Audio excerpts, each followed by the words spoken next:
High বন্ধুরা, আশা করি তোমরা সবাই ভালো আছো এবং সুস্থ আছো। আজকে আমরা শিখব একই বর্ণের বিভিন্ন উচ্চারণ। ইংরেজি বর্ণমালার কিছু বর্ণ আছে যাদের বিভিন্ন রকম উচ্চারণ হয়। একই বর্ণ কিন্তু বিভিন্ন জায়গায় বিভিন্নভাবে উচ্চারিত হয়। আজকে আমরা সি এবং জি এর উচ্চারণগুলো দেখব যে কোথায় কিভাবে উচ্চারিত হয়।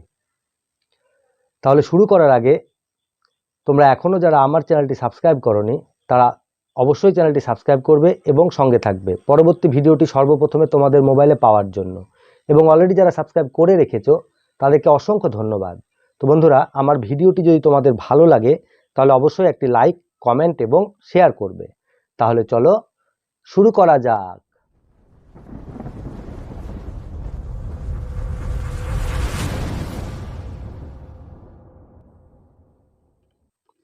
তো বন্ধুরা, আজকে আমরা সি এবং জি এর উচ্চারণগুলো দেখব।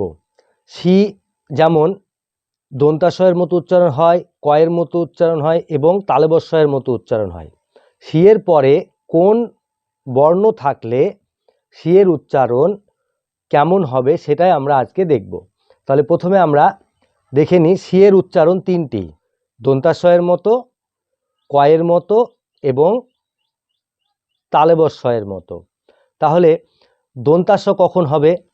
1 নম্বর, সি এর পরে ই আই ওয়াই। সি এর পরে ই আই ওয়াই থাকলে সি এর উচ্চারণ দন্তাস্বয়ের মতো হবে।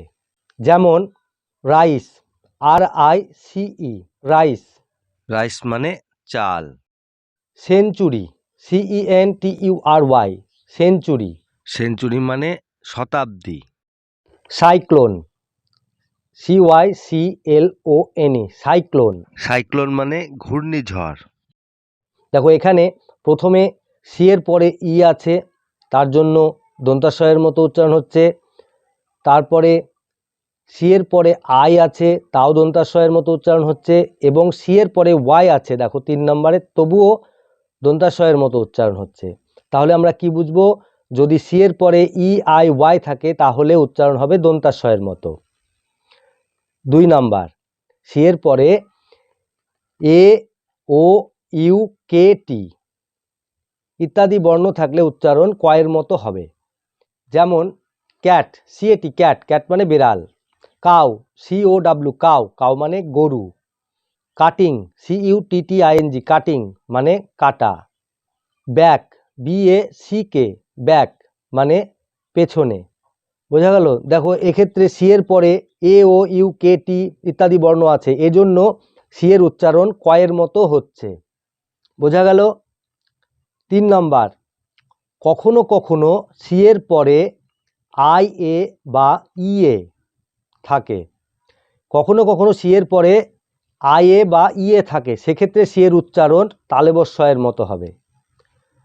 তাহলে সি এর পরে আই এ বা ই এ থাকলে সি এর উচ্চারণ তালবস্যয়ের মতো হবে। যেমন সোশ্যাল, SOCIAL, সোশ্যাল মানে সামাজিক।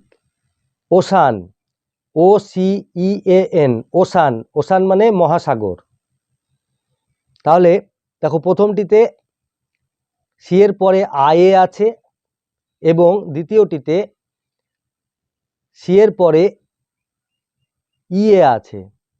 দুই ক্ষেত্রেই আমাদের উচ্চারণ হচ্ছে তালবস্যয়ের মতো। এগুলো মনে রাখবে, তাহলে একদম উচ্চারণে আর কোনো অসুবিধে হবে না। তাহলে সি এর 3 ধরনের উচ্চারণ আমরা পেয়ে গেলাম। সি এর পরে ই আই ওয়াই থাকলে উচ্চারণ হবে দন্তাস্বয়ের মতো। সি এর পরে এ ও ইউ কে টি বর্ণ থাকলে উচ্চারণ হবে কয়ের মতো। এবং সি এর পরে আই এ বা ই এ থাকলে সি এর উচ্চারণ হবে তালবস্যয়ের মতো। বোঝা গেল? এবারে আমরা দেখব জি এর উচ্চারণ। জি এর উচ্চারণ শব্দে 2 ভাবে হয়। জি এর উচ্চারণ শব্দের মধ্যে 2 ভাবে হয়, গয়ের মতো এবং বর্গীর জয়ের মতো। গয়ের মতো এবং বর্গীর জয়ের মতো। তাহলে শব্দে কখন গয়ের মতো উচ্চারণ হবে এবং কখন বর্গীর জয়ের মতো হবে সেটাই আমরা আজকে শিখব। দেখো 1 নম্বর, শব্দের শেষে জিই থাকলে জি এর উচ্চারণ বর্গীর জয়ের মতো হবে। শব্দের শেষে যদি জিই থাকে তাহলে জি এর উচ্চারণ বর্গীর জয়ের মতো হবে। যেমন এজ, এজিই এজ। এজ মানে বয়স। Page, পিএজিই page. পেজ মানে বইয়ের পাতা। বোঝা গেল? জি এর পরে ই আছে, শব্দের শেষে জি ই আছে, তার জন্য এখানে জি এর উচ্চারণ বর্গীর জয়ের মতো হচ্ছে। দেখো নিচের কতগুলি শব্দেও জি এর উচ্চারণ বর্গীর জয়ের মতো হবে। যেমন ginger, G I N G E R, ginger. Ginger মানে আদা। Imagine, I M A G I N E, imagine. Imagine মানে কল্পনা করা। দেখো নিচের প্রতি ক্ষেত্রেই জি এর উচ্চারণ বর্গীর জয়ের মতো হবে। দেখো জিঞ্জার, জিআইএন জিইআর, জিঞ্জার মানে আদা। ইমাজিন, আইএমএ জিআইএনই, ইমাজিন মানে কল্পনা করা। পিজন, পিআই জিইওএন, পিজন মানে পায়রা। জার্ম, জিইআরএম, জার্ম মানে জীবাণু। তাহলে এই ক্ষেত্রেও দেখো শব্দের শেষে জিই না থাকা সত্ত্বেও এই ওয়ার্ডগুলোর মধ্যে জি এর উচ্চারণ বর্গীর জয়ের মতোই হচ্ছে। 2 নম্বর, এই ওয়ার্ডগুলো ছাড়া অন্য প্রায় সব ক্ষেত্রেই জি এর উচ্চারণ গয়ের মতো হবে। অন্য প্রায় সব ক্ষেত্রেই জি এর উচ্চারণ গয়ের মতো হবে। যেমন বিগ, বিআইজি বিগ, বিগ মানে বড়।